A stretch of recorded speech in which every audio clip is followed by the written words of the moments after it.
and welcome to New Game Plus. My name is Donald and I am joined by Jason this week. How are you? As always, how are you, Mr. Donald? I am doing well. I'm kind of just getting excited and slightly terrified because it is 3 months until E3 2018 as a recording. So of course you must remember that we do have E3 coming. We also have Battle Arena Melbourne, 18th to 20th of May. But the big one after that, of course, is E3. Yes, is the Electronic Entertainment Expo where all the big announcements that weren't given at PlayStation's event, at Xbox's event, at any of the other game conventions, go to E3. Correct. And so one wonders, because obviously EA and Bethesda have announced their presences. They're going to have their usual theatre nonsense, and hopefully EA avoid the YouTubers this time.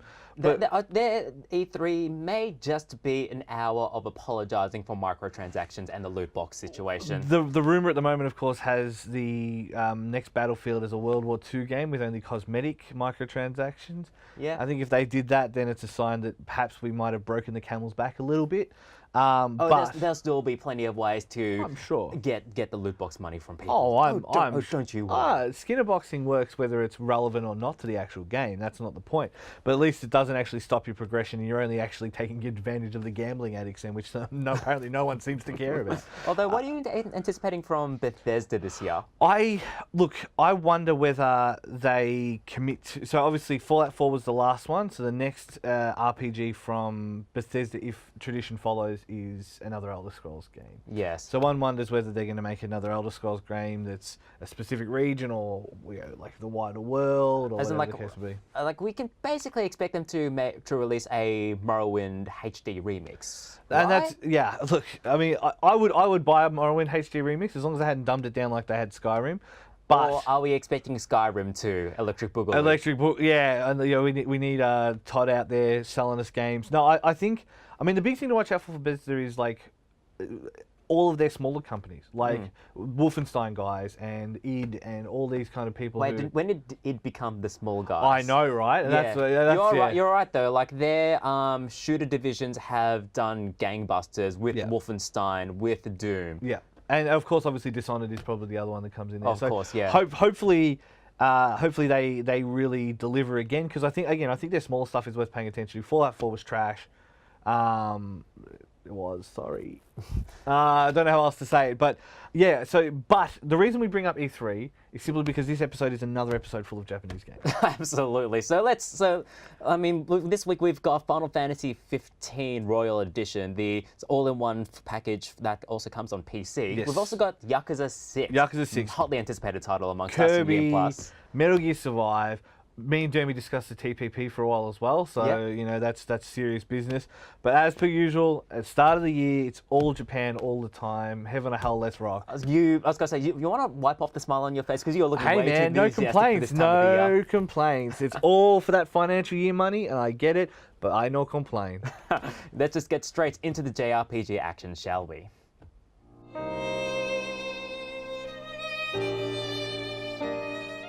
Now, Final Fantasy 15 has been with us for nearly 2 years now. It's been out for a very long time in the grand scheme of things. However, in I guess a kind of a twist on the Square Enix formula, we're still receiving updated special editions. There's been DLC packs, there's been unique costumes and all these different things. And then, of course, there's Noctis coming to Tekken 7.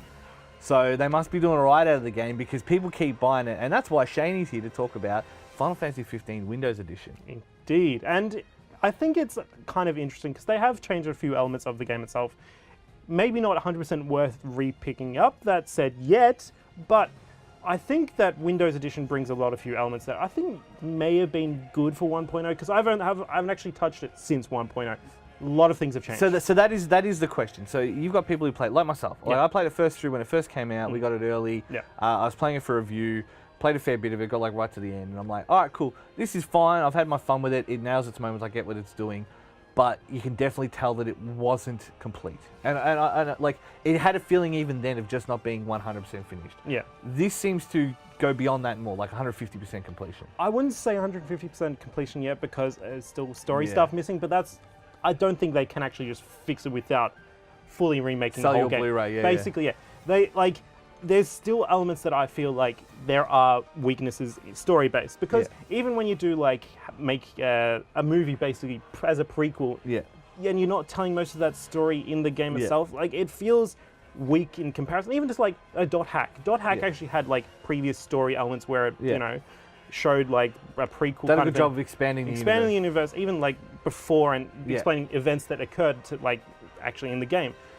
But this kind of like, you have to watch the movie to even get some parts of the story. I still feel like the weakness in this game is the story, and that's kind of bad for a Final Fantasy game. Because that's the whole point. Let's be real. That was why you used to put yourself through standing in a line with a bunch of teenagers getting hit by fire. Because you wanted to see the next part of the story. You wanted to get to Kefka. You wanted to, you know, like... If you say so, don't worry about, you know, strategy in the freaking... There's no strategy in the before 7. All right, whatever. But yeah, other than that though, like, there's a few really cool improvements. They've added a few like gameplay, like combat stuff where I think if you warp strike a downed enemy, you can do this like team attack kind of thing. That's new. There's a few other things like fast travel actually being fast. But whoa. I know, like, that was the one weakness in fast travel, totally, like, you could drive faster than the fast loading time to actually, Now it's on Windows. Now it's actually, like, loading time's good. So yay, you can actually fast travel. How many cup noodle heads have you got? 0 at the moment. But other things like that, it's got full DLC, so you've got more of the expanded story. There is more coming supposedly, but I'm not 100% sure, but who knows? Who knows with Square Enix, let's be real. This is how they're changing up the way they do things. Instead of waiting 9 years to release a game, they're just going to release the one game over the next 5 years. That, and we still have to wait for, well, Noctis on Tekken 7. I'm keen for that, and also Final Fantasy 7 Remake. So is it worth playing if you're coming at it from vanilla, or do you think that maybe it's worth seeing what more's coming? I think it's definitely worth it, just because the gameplay's still really, really like good, and it's fun as the side quest exploring the world itself. Everything feels really, really nice gameplay-wise. Yes. Story-wise, you're still getting the Final Fantasy experience. 15 experience, sorry. 15. Yeah, not Final Fantasy experience.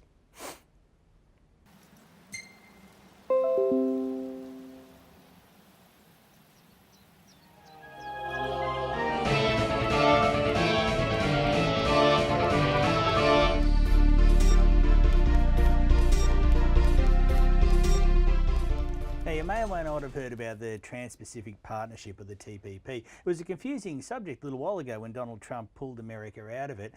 Canada briefly decided to pull out of it and then rejoined again.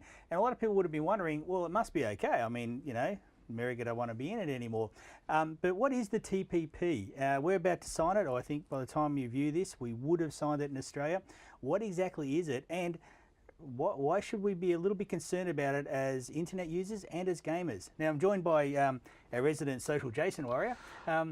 So I guess the big one is, and this is the thing you need to understand, I am known as the pinko of the crew, and that's fine. I wear that badge with pride. I'm not really upset about it at all. But there are concerns about the TPP on the basis that a lot of the restrictions they face are not ones that are controlled by our own government. It's ones that are controlled externally from our own government. And that is probably... That should be the first sign that something perhaps is awry in this one. Well, I think what the important thing to know is we only knew leading up to the TPP from WikiLeaks, who leaked it. Now, it was kept secret. If you were even a member of the government of one of the countries that it was being negotiated for, you weren't allowed to view the TPP unless you were in a closed room with no recording equipment or cameras, and you weren't even allowed to take notes. But the 151 corporations that helped negotiate it amongst each other did have open access to it, and their lawyers. Now, that should give you a few warning signs there. Now, we've had a bit of a look at it. Now, neither of us are lawyers. Got to be we have to make that clear that nothing we say can be constituted as legal advice. For those who want to play along at home, it is on the Australian Government website. You can have a look at it. It's all in PDF form. Let's get into it now. The first part, and we need to cover this. No discussion about the TPP. You can avoid the investor-state resolution. So basically the idea is that instead of, if a company thinks that an action by a country will affect its profitability, it will affect the ability for it to do business in that country, it goes to an ISDS, an investor-state dispute system. I believe it's something like that. Can't remember, it doesn't matter. Moral of the story is it's a tribunal run by corporate lawyers where they all kind of take turns being the boss corporate, being the judge, the prosecution, and the defense. But it's just the rotating through these lawyers, and they choose different people as part of in that kind of clique to represent each side, because the idea is there that it's a fair representation. Like, there's no bias. It's nonsense. Like, it's honestly, it's pure nonsense. Let's be real. Well, see, now the way it works is that if there's two disputing parties, one of them being a government and the other being a corporation, two representatives are nominated, and a third representative is nominated as like a tiebreaker. They came out of the pool, as far as we know, of a TPP group. Now, the danger here, though, is what the TPP Commission decides cannot be overruled by courts or government in the country involved. Yes. So if a corporation sues a government and a decision is made by the TPP Commission in favour of the corporation, then that can't be overruled by that government, by its laws. The thing to also consider as well is that Philip Morris tried this against Australia using a part of the Hong Kong Free Trade Agreement that we had with Hong Kong, in that by making the cigarette packets olive, they were affecting the ability for Philip Morris to sell its product effectively, ruining its copyright, ruining its trademarks, which were the cigarette packets that that they supply. Marlboro, I think, is one of theirs, and stuff like that. So by denying them the ability to use their trademarks, they were going at the Australian government through the Hong Kong Free Trade Agreement. Now, of course, the High Court got wind of it, said, boys, just calm your farm, like, don't kid yourself. That will no longer be an option under the ISDS agreements in the TPP. Now, it probably gets worse than that. Now, that's talking cigarette packaging and that. Now, the ISDS was set up, I think I got the acronym right, was set up for corporations to sue governments if their profits are affected. And I can barely say it because it makes me a bit annoyed. And this is corporate profits are bothered. So, now, that's environmental laws. And that. There's also an example, you mentioned the cigarette laws. In Egypt, there was a corporation that sued them for raising the minimum wage. Yes. Because that impacted the company's profits. Now, the singular thing, I think there is one provision in there which is regarding health laws. You cannot do anything that overwrites the ability for countries to set their own agenda for health issues. But how broad a term is health issues? It's like, how broad a term do we consider? I mean, minimum wage is a health issue. It's a mental health issue. It's a stress and physiological issue. Society health. It's just, So at what point does it just become, okay, well, yeah, we obviously can't overcharge for medications, which is what that's meant to curtail. But, I mean, lots of things are health issues. If you're pumping carbon dioxide into the air, it's a health issue. I hate to break it to you. But you're impacting profits then. So now there's a lot of stuff in there. We won't dwell too much on that because we're going to look at the internet and gaming side of it. And yeah, well, it's going to be a new age. And by the time you watch this, yes, we are under the TPP.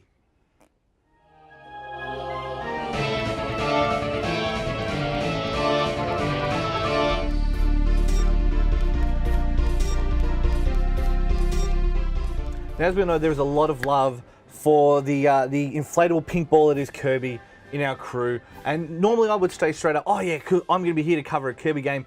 I've been delegated to King Dedede duty, hence the red top. And I have Megan here as Kirby. Hi. Hello.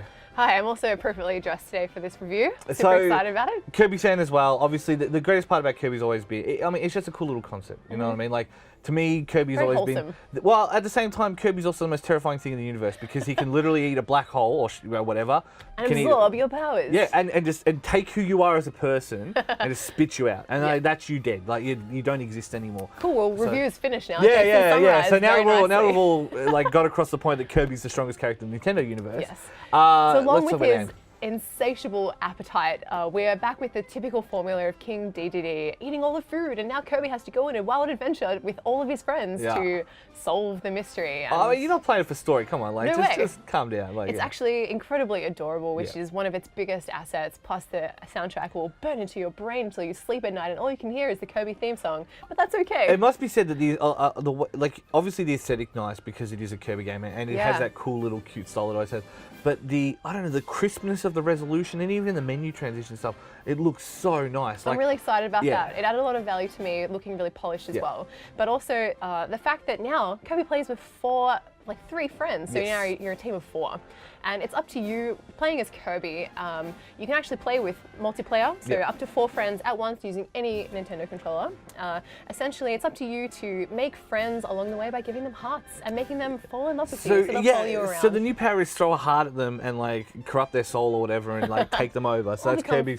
That's okay, whatever. Yeah. That's whatever, man. I don't judge. Yeah. So that's Kirby's new power, and like you say, you can play multiplayer, but if you do play it single player, you will just get like a chain of 4 people. Absolutely, which are NPCs basically. And it's really important that you balance out all your friends in your team to have different elements to add a lot of value to each level, which is themed per element. So you got water, fire, rock, ice, like snow. Yeah, and then Captain Planet shows up. Yeah, with how we got the heart. Combined. Yeah. So the typical like enemies and villains are there, like your Waddle Dees and everything like that. And it's a like typical side-scrolling platform game, which is absolutely lovely to look at. Yeah. But essentially, with the multiplayer, one of the things I found quite jarring was that Skylander tethering situation that they're really bad at doing. So if you do progress with like a player that isn't as great as you, you do snap back right into the middle of the screen, which is quite frustrating. Sucks. It's fine. Yeah. A little bit. I'm not going to tell him to his face. But essentially, the things I did love about it was that the combining of the elements with the weapons. That's a really nice little touch. So you can have sword, but you can also add fire to it. Or if you're Jim, the robot guy, with like an eye patch or a cap, you can have a yo-yo as a weapon and walk the dog, man. And so the yo-yo's sick. OP. So the yo-yo, chuck an element on the yo-yo, especially one that counters the enemies that you're playing against. Yo-yo is absolutely OP. It's like the best. I had a lot of huge fun. range, big damage, chuck an element. Oh man, burning crazy. the grass as you go for goes, and like you can get your enemies as you go. So definitely OP for sure. But the only thing is like some of those combining elements are. It's a little bit undercooked. So sometimes it combines to make like the grand weapon, or like it'll have some special combination. Yeah. But most of the time it's ice sword. Correct. It's a super exciting concept, which wasn't really done to much like they gusto. didn't nail it. They didn't stick the landing. Essentially, it doesn't matter if you have a sword or a spear. If it's got ice on it, it does the same thing, and that's great. Yeah. But there are a few combo attacks you can do with like that might appease some Smash players and Smash lovers with Kirby fan. But it does add a little bit of depth with that. But other than that, it's just a super adorable platforming game that collectathon as well. It's got Street Pass. 100% it's got Street Pass in there. So there is some cool things about it. Do you think it's still worth people picking up? Like, do you think it's still worth people playing? If you are a Nintendo fanboy, like a big Kirby fan, you have to check this out. It's so much fun, really adorable, and it really encourages multiplayer with friends, even with 2 Joy-Cons. So yes, for me.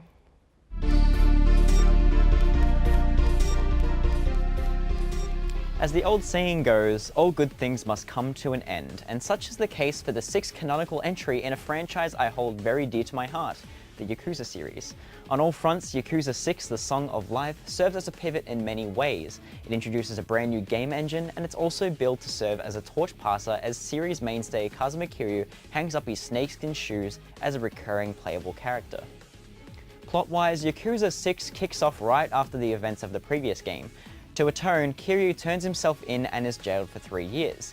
As soon as he gets out, all hell breaks loose. The Korean and Chinese mafia fight for control of the criminal underworld, his adoptive daughter disappears and winds up in hospital, with Kiryu tasked with looking after her newborn son and searching for his elusive father all across Japan. These events overlap to create a bunch of wrongs only Kiryu can make right once more. Visually, the game is an unpolished gem. The new Dragon engine really goes to town with amazing lighting, texture work, and reflections. The engine also allows for more enemies and models to be on screen at once, allowing streets to feel a lot more bustling than ever before. Kamurocho has never looked better. At a price, of course. Unfortunately, there's a fair amount of screen tearing and frame rate jumps if you're running on a vanilla PS4, so if you want the best experience, be sure you're playing on a PS4 Pro for better resolution and a more consistent 30 frames per second.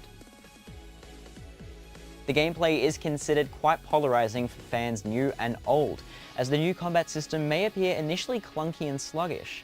Though after consideration of Kiryu nearing 50 years of age, the changes really sell the idea that he's not getting any younger or quicker, and while he's still capable of kicking punk ass, that old grey mare ain't what she used to be.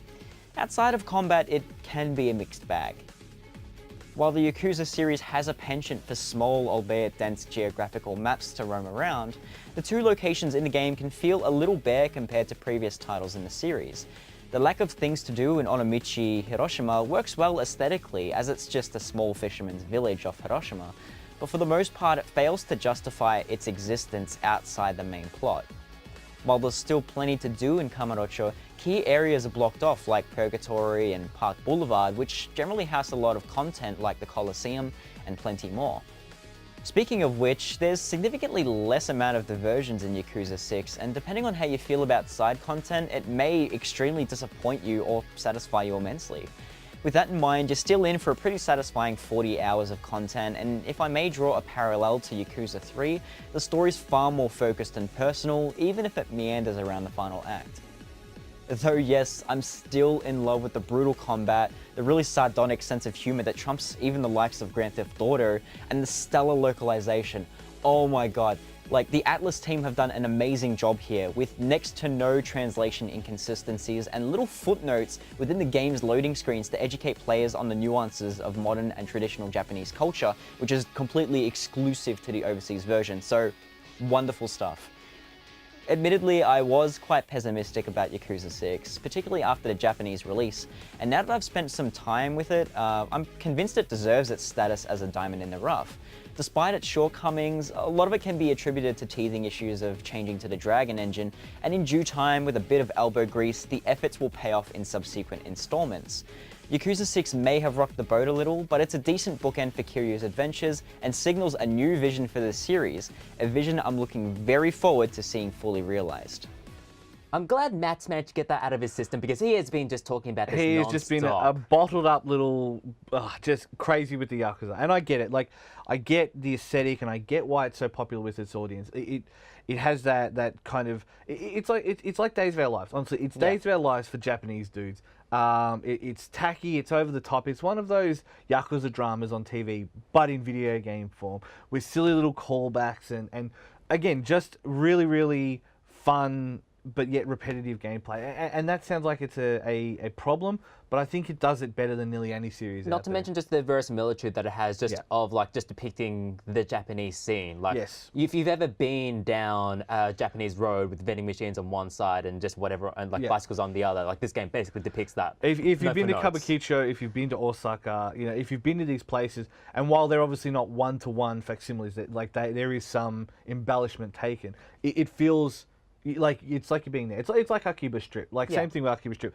Literally, you could use Akiba Strip as a map for Akiba, and that's saying something. And it's a very similar thing with Yakuza.